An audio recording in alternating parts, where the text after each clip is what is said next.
Good evening and welcome to tonight's Hearthstone Half Hour. I'm Hammy, this is Velcroft Cars, hope you're very well this evening. It's a Thursday over in the UK and it is a bank holiday weekend. For those of you who don't know, we have a Friday off followed by a Monday for the Easter. Absolutely fantastic. Very much looking forward to the 4 days off.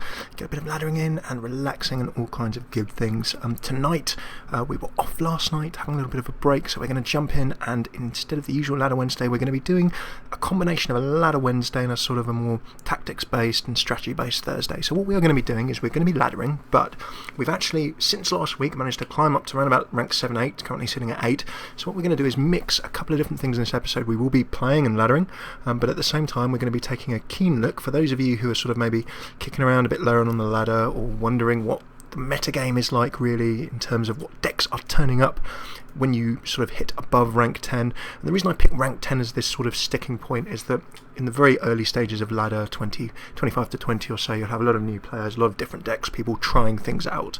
As you sort of climb from sort of 20 to 10, you will see those sort of more random decks or more experimental decks sort of phase away, and then finally you will get to a point where you're actually seeing just up, you know, I'd sort of pick a 10 sort of, I know it's a nice round number, but it's also a point where you'll just see the more sort of competitive and core sort of side of deck things coming out. People are sort of getting serious and people making their way up to that level and generally playing sort of some pretty solid deck or you know, archetype. And by archetype I mean sort of a common deck theme, like, you know, let's say Control Warrior, what I'm playing, or one of the many Warlocks that are going around at the moment, or maybe some kind of aggressive Hunter.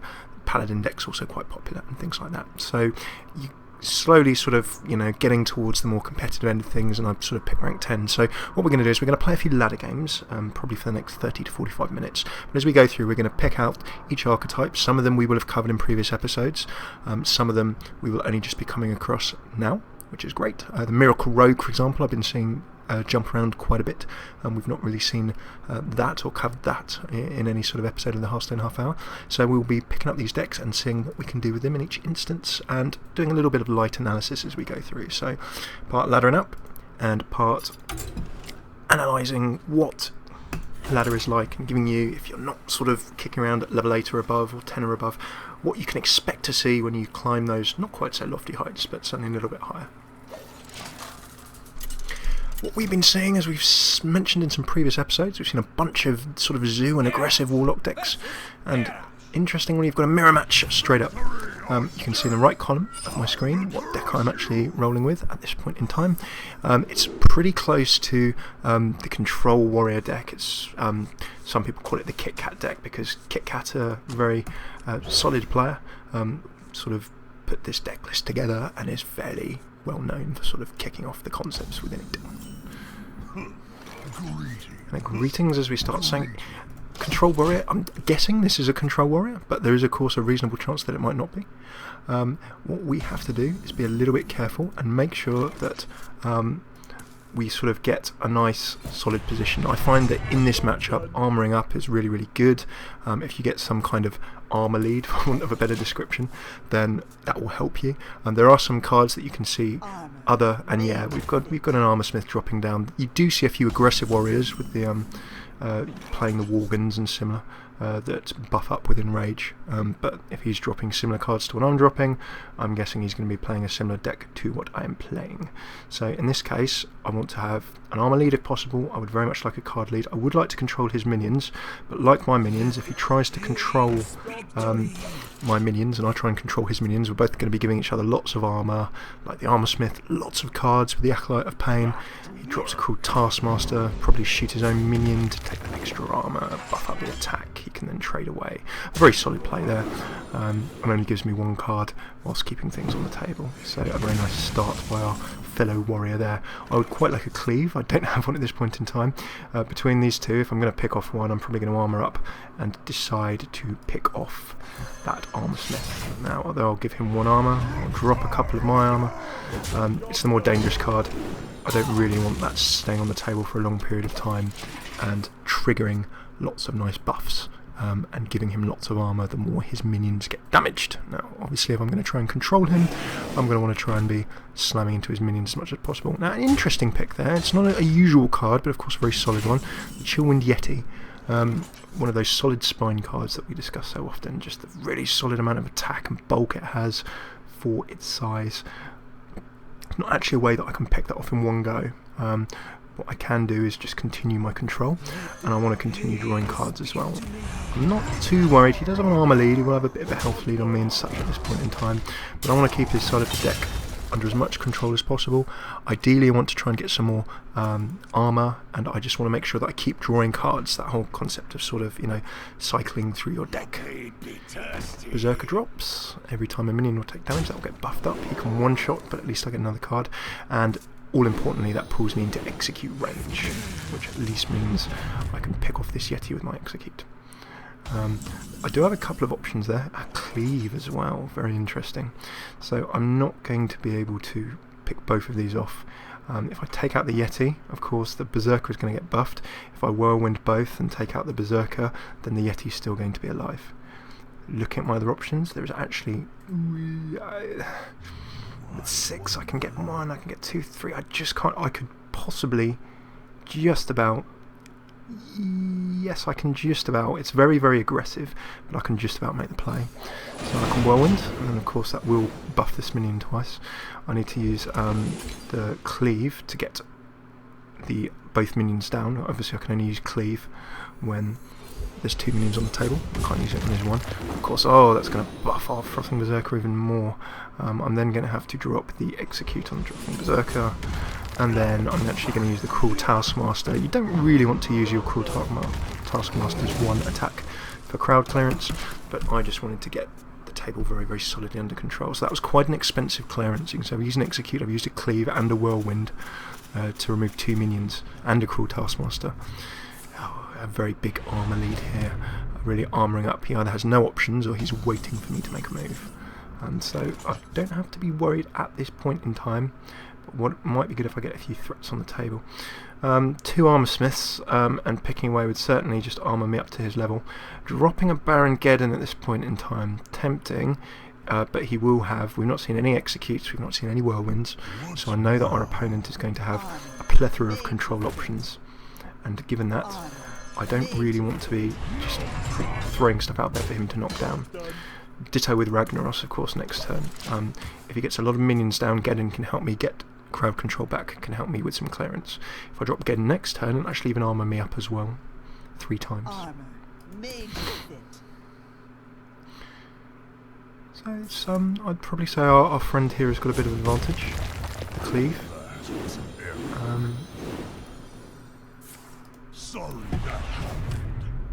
Did sort of soften me up a bit, but of course it just gifted me some armour, so it's actually letting me catch up. Now, what to do here? Ragnaros will instantly give him something to think about and start picking away the armour. Geddon will hurt me more than it actually hurts him at this point in time. And if Raggy takes his armour smith in 1 shot, then at least it minimises the amount of armour that he can put down. And Raggy is also letting me keep these armour smiths on the table for a bit more time. I'm at risk of a brawl. And there we go, a 1 shot for 1 armour, but a very expensive piece of clearance on that armour smith, but it forces him to use some kind of removal. If he uses a whirlwind, he gives me 4 armour as well. Don't forget about that. No, even more than that. There you go, and that's probably going to be one of those into an execute. A very common move. A good play from our fellow warrior there.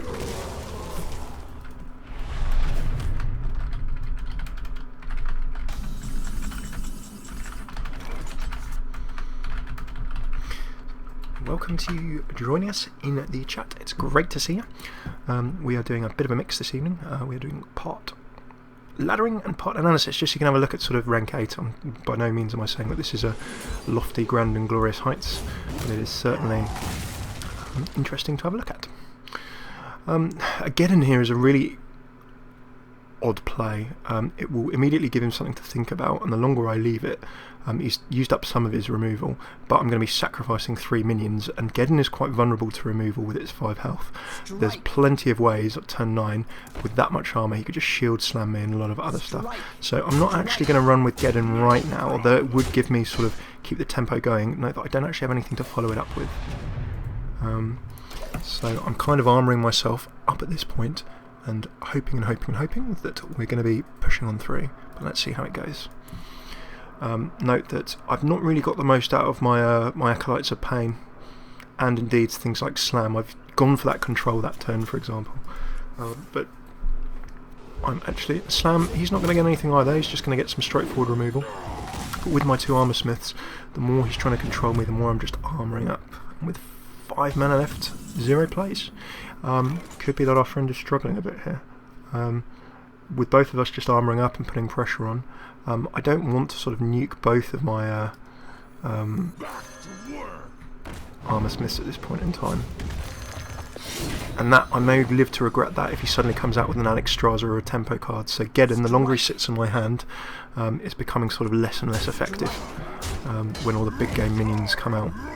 So I'm just going to get a little bit of pressure on him. Let's see what happens now.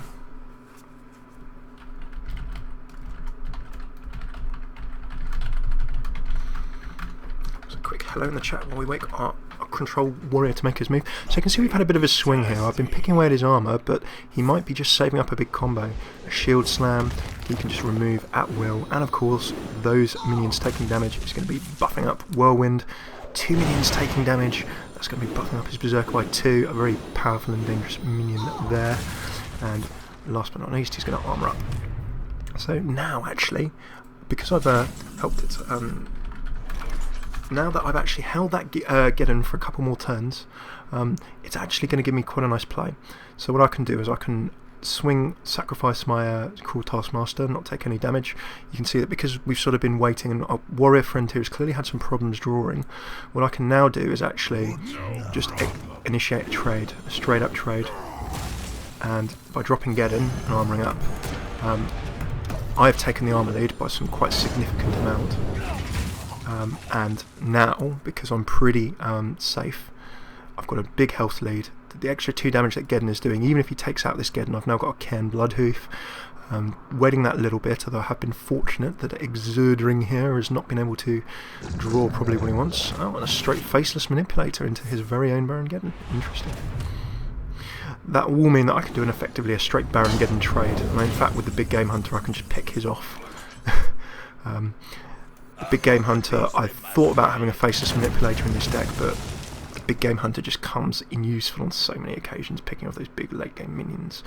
I'm a big fan of the Big Game Hunter. Now I can swing in for another 7. I will be, of course, killing my own Big Game Hunter. Rest in peace, you did your job well.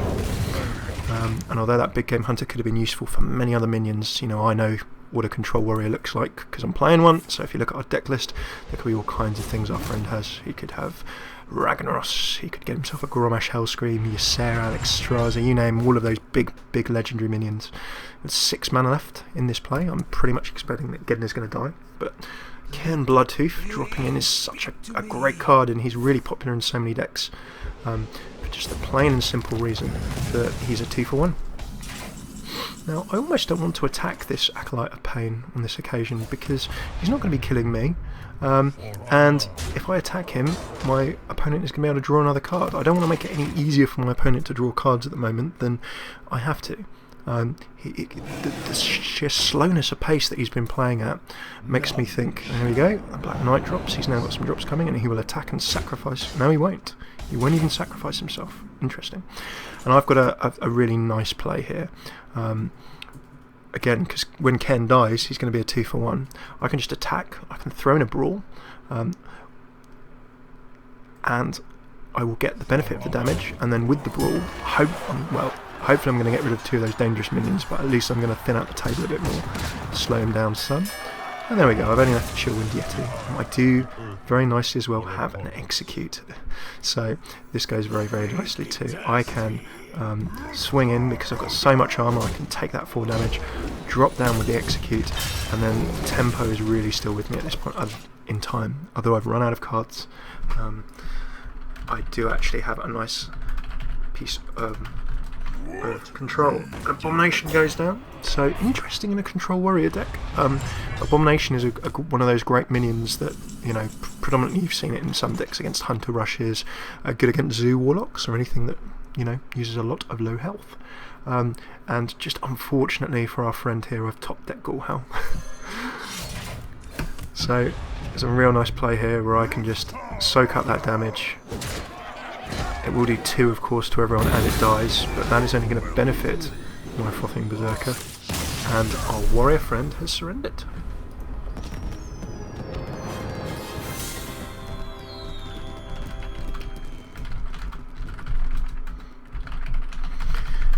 Just dropping out a quick tweet.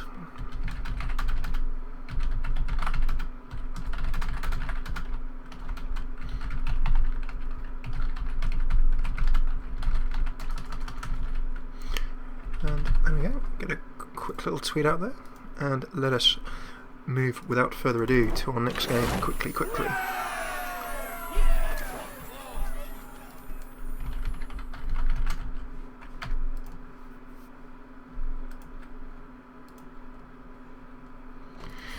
Into the next game we fly.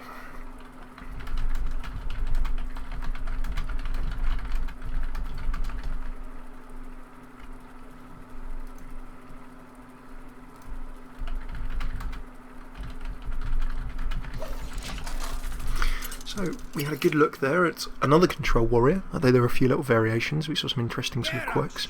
Oh, Mage. Now mages, people have been sort of... I've not seen huge amounts of mages, but as we've gone sort of 10 above, a lot more of them are actually turning up. Now I've got some... Do you know what? I'm going to keep that hand. The only nicer thing would possibly have been a reliable axe. And taking that... taking a weapon in place of an execute, but... It's a solid opening hand. Well, that's a terrible draw.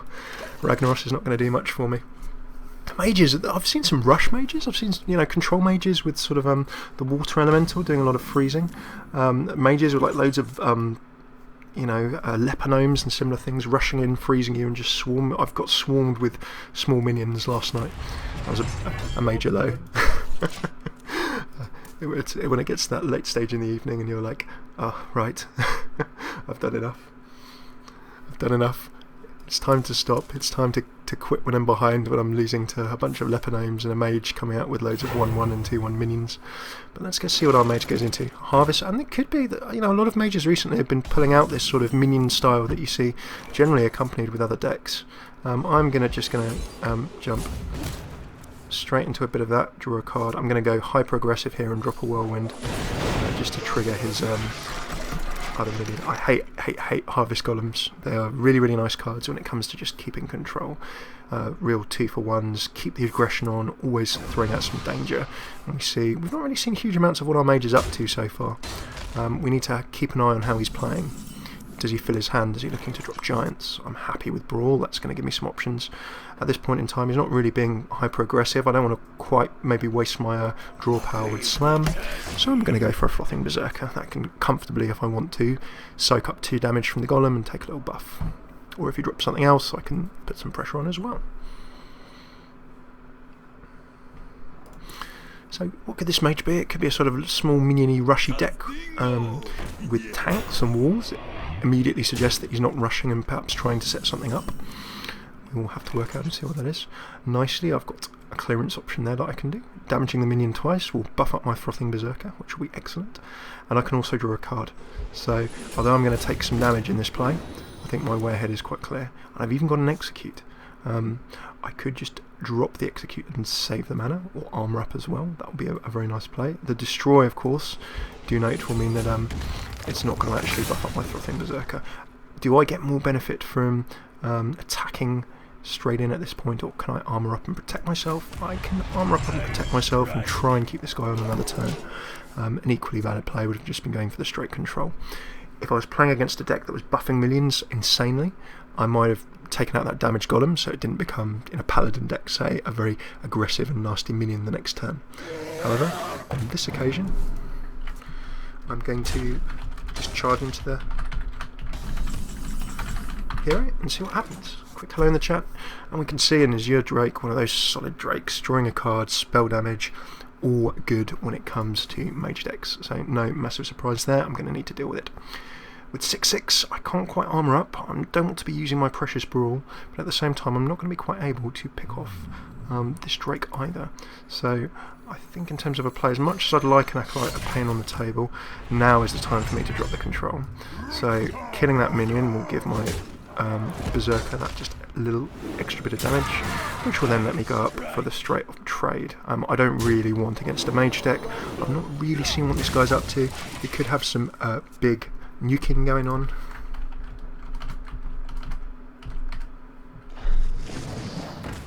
So I want to keep my health nice and high for the time being.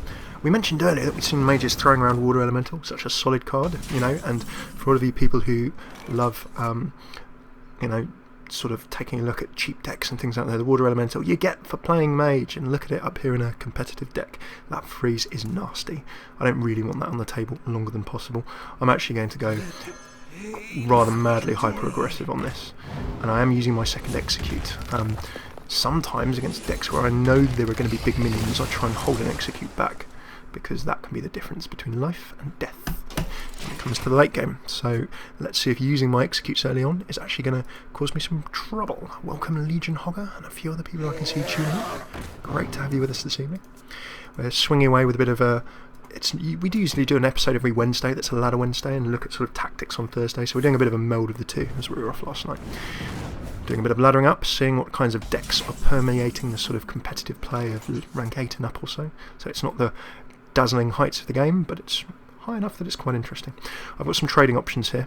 I don't really want that Azure Drake on the table for longer than possible, but then again, sacrificing my Acolyte of Pain. If the Acolyte of Pain takes more than 1 damage, that is when you can really start getting an advantage with more card draw. So I prefer not to trade him away if possible. I've got my Warrior, but to keep the tempo going, if all of those cards in his hand, I'm sure my Mage friend has got a Polymorph. Dropping Gromash or a Legendary would effectively be wasting it at this point.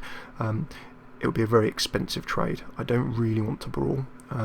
So at this point, I think that really throwing down an Armor Smith is a good play. I can then armour up. The tempo would have been really with me throwing down a Ragnaros. I'm still in two minds as to whether that was entirely the correct play to make. And in terms of keeping my tempo going, I'm going to take the card draw in the end, although I've not got the most out of him. Swing in for 2, put a bit more armour on me, and finally finish up for 2. So there's going to be all kinds of things in his hand. He could have Flame Strikes, he could have Polymorphs. At some point I'm going to have to take the risk, and it turns out that with an Archmage on the table, he's going to have a Fireball in his hand, 2 minions with Taunt, and that is now quite a nasty situation to get around. Now I can cleave to my heart's content, but I'm not going to be taking out this Archmage. The brawl in this situation could be interesting. It could totally restore the table into my favour. I will of course lose the Armor Smith, which is a bit of a sad situation. I can pick off one of these minions, but really the more minions that are on the table, the more chance I have of getting rid of the Archmage in terms of pure number power. I'm going to risk the brawl. There's a good reason for not playing that brawl. I've got lucky, but fortune favours the bold, so I've managed to remove that Archmage. Equally valid play, I could have cleaved and hoped that I'd remove some things, but then I couldn't have been dropping Gromash or my Ragnaros anyway. I would have only been doing some nominal damage to that Archmage. And given that I already know he's got 1 extra Fireball in his hand, there's a lot of nuking from our Mage. If I drop my health too low, he could really be coming in and doing me some pain. So, difficult decisions. Let's see what our Mage comes up with now. He's thrown another tank, and because he's thrown so many tanking minions down, I am now, by turn 9, pretty sure that he is, and it's been followed up by the fact that he's got the Archmage, the fact that he's been throwing these fireballs. I know that he's pretty much, he might have Pyroblasts. I'm pretty sure that we're seeing a very aggressive nuke style deck here. I need to switch up the tempo and try and get something going. So what I'm going to do here is I'm going to cleave. That will give me the clearance of 1 minion. Dropping the Gromash, in this case, I know that I am just buffing up and pride comes before a fall. I fully expect that with a hand that big, our Mage friend is going to remove this Gromash next go, whether it's a Polymorph or a Fireball. He will have plenty of options by this point. A Faceless Manipulator, so he is actually, could have finished me off here. I can Big Game Hunter and cleave, but I've suddenly thrown myself on the back foot. And Faceless Manipulator, that one play by our opponent, I have to drop my Big Game Hunter here. I have to armour up. And I'm now in a very vulnerable position. So just that one card shows you how powerful Faceless Manipulator can be in terms of changing the course of play, and into a Ragnaros, this could be a loss for me, I think, unless I get very, very lucky. Oh, it's going to be a loss. There's nothing I can do. I'd require a most fortunate play. I'm going to be willing. I'm going to be willing and drop down my own Ragnaros. And I'm going to armour up for the 3. And I'm going to attack him. But the only way that I can really do something here is if this takes out this, which it does. But he's a mage.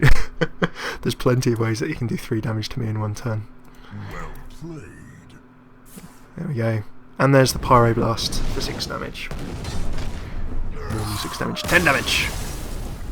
So there we go, good game. That's an interesting Mage Nuke deck. I mean, I could have and should have perhaps done a bit better with that. Taking a bit of a look back at that game, what could I have done differently? I could have swung in with my Grommash a turn earlier.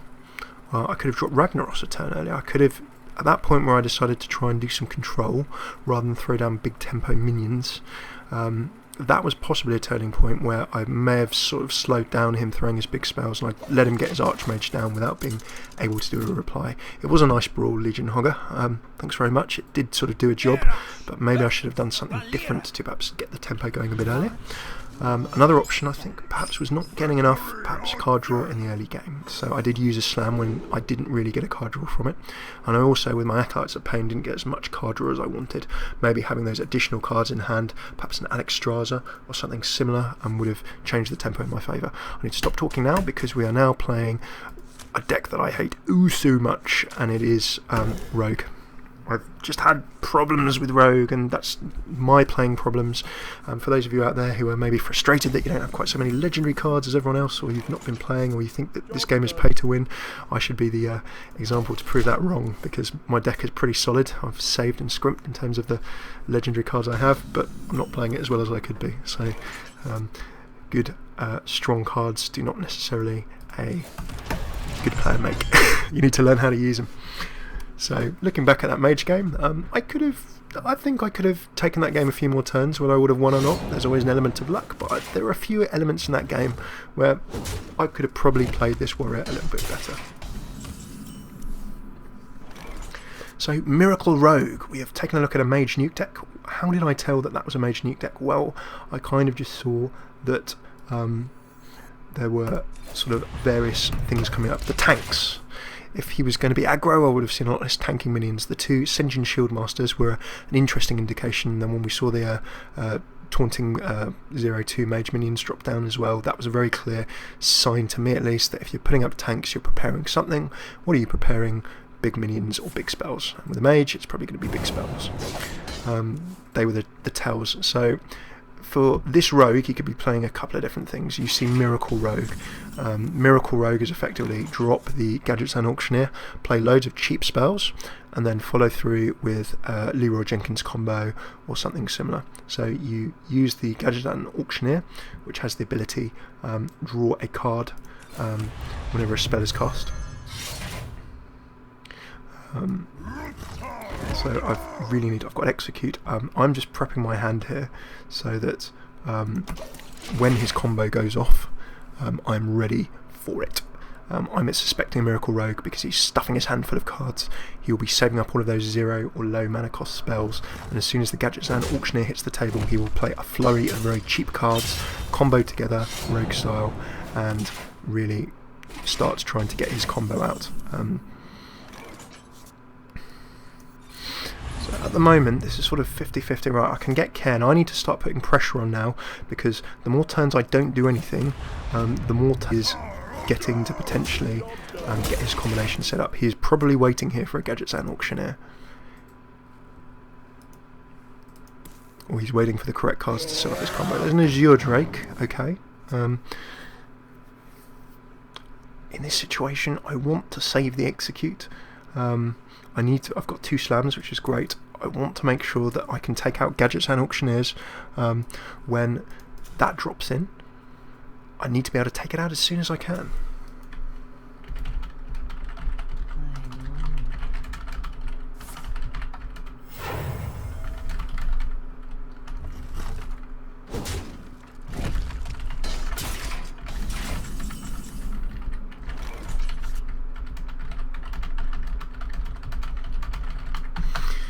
Thanks to folks in the chat.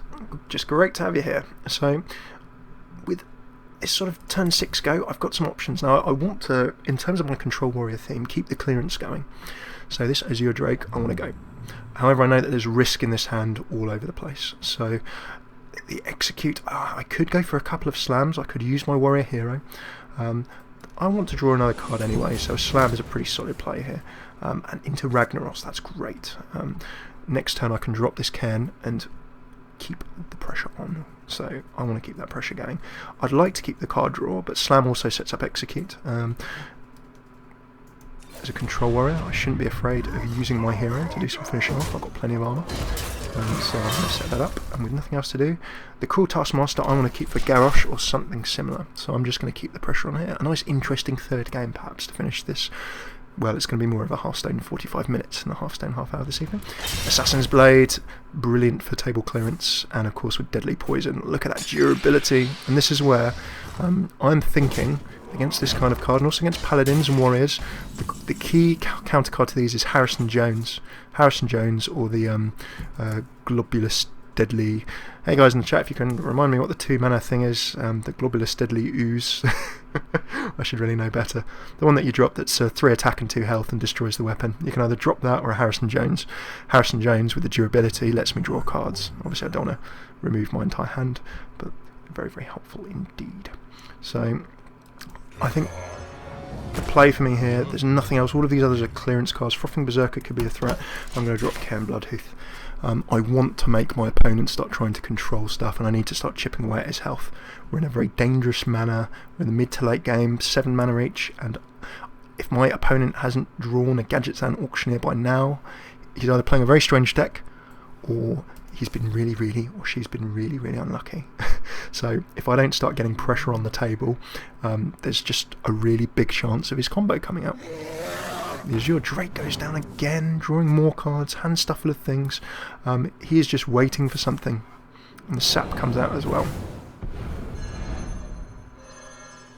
So I can clear that away. I'm tempted to do so. I don't want the spell damage necessarily, so I want to get some tempo going. This is a risk. I could go for straightforward clearance on this Azure Drake.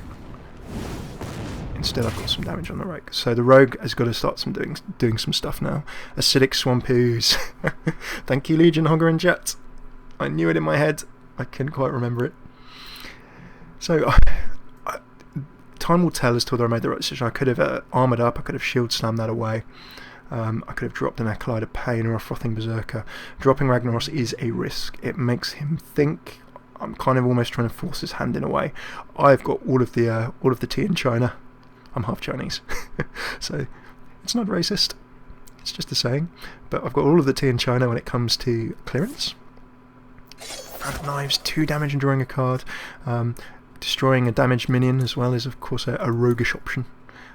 He wants his card draw. He's been drawing and drawing and drawing. He only needs 1 more health. He would take a substantial 8 damage if he decides to use that Assassin's Blade, and he's been playing slow. So what is going to go down? There goes the Auctioneer. I told you it was going to come. Preparation, so he is just going to be throwing stuff down. 3 mana, what does he want to play? A spell. He's sapping my Ragnaros, returning it to my hand, and of course every free spell that he's playing this go is just drawing and drawing and drawing him cards. However, it's not going to be doing him... Oh, I've lost the big game hunter, but because we're playing Miracle Rogue, we've seen that sort of pretty much established by this point. I'm less worried about losing that card, but what I need to do is be very careful with how I proceed from here. So I have more than enough clearance options, happily, so happily, to get this done. I want to save an Execute or something for a Leroy. I think a pretty sensible play to start with. The Auctioneer here, by far and away, and without a shadow of doubt, the card I need to get rid of, because that is his draw power. Throwing down those cheap spells, and a shield block is the icing on the cake. Absolutely loving that. Of course, you see that I've negated the chance to play Ragnaros on this turn, but I've still got all my little minions that I can do some pressure with. A nice cleave will remove a couple of these, and soften up the Azure Drake, which is lovely. I could execute a shield slam, would be nice. I can get that involved as well. Let's get a shield block involved, just to really get some armour on. And then, you know what, I'm actually going to go ahead and... decisions. Do I want to risk not using that execute? Well, the thing is with shield is that it can disappear very quickly. If your opponent has a decision to sort of, take out your shield, he's going to take out your shield. So if your armour disappears, then shield block of course becomes useless. And in one of my previous games, before I came on air, I actually thought I had more armour than I did, and shield slam did nothing. Shiv, here we go, he's going to start swinging away with that blade now. This guy's toast. So I need to suck up, and of course that weapon, remember, can do 21 damage. That's going to be pretty nasty. So I have nothing to destroy this weapon, which is pretty bad as well. I'm really thinking about some weapon in this deck. So what have we got? Ken is now no longer relevant because his 2-for-1 is only sort of a bit better in mid game. I can use it in a late game to finish some things off. I've still not had a whirlwind. Brawl could be handy, but that I just need to keep that weapon under consideration. He's going to try and rush me down as soon as possible. He will probably have a Leroy. And looking at the table, he's got 7, 10, 13 damage there, 20 damage in 2 turns. That is me gone.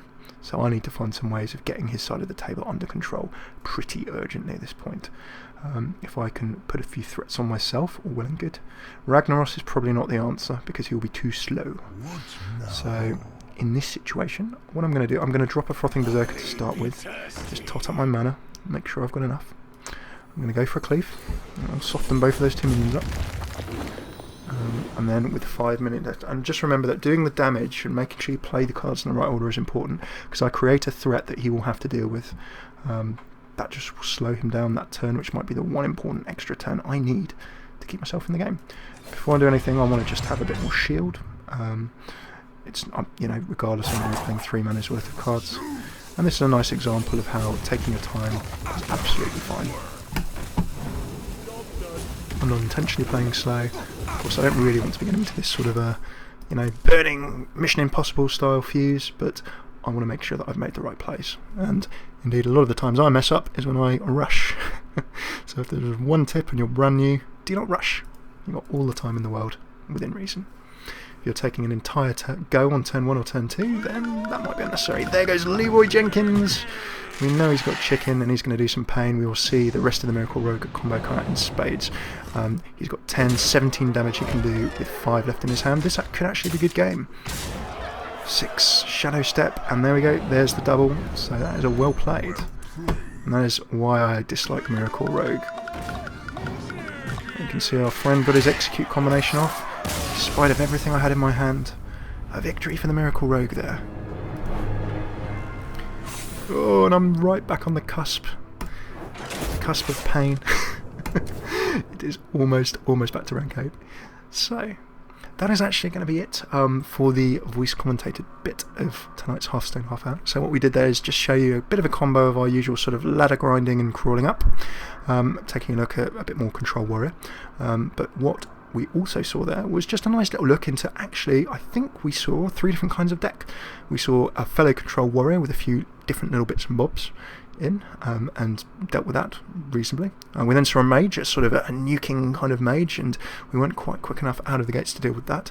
And then finally we saw a Miracle Rogue, my nemesis at this point in time. Really frustrated playing against those, but there are things I can do to combat that. So a nice having a look at what you will find when you get to sort of rank 7-8 on the ladder, and then also taking a look at 3 very competitive decks. The only really other competitive deck we didn't see in that mix was maybe sort of, Druid, Watcher Druid and similar things like that.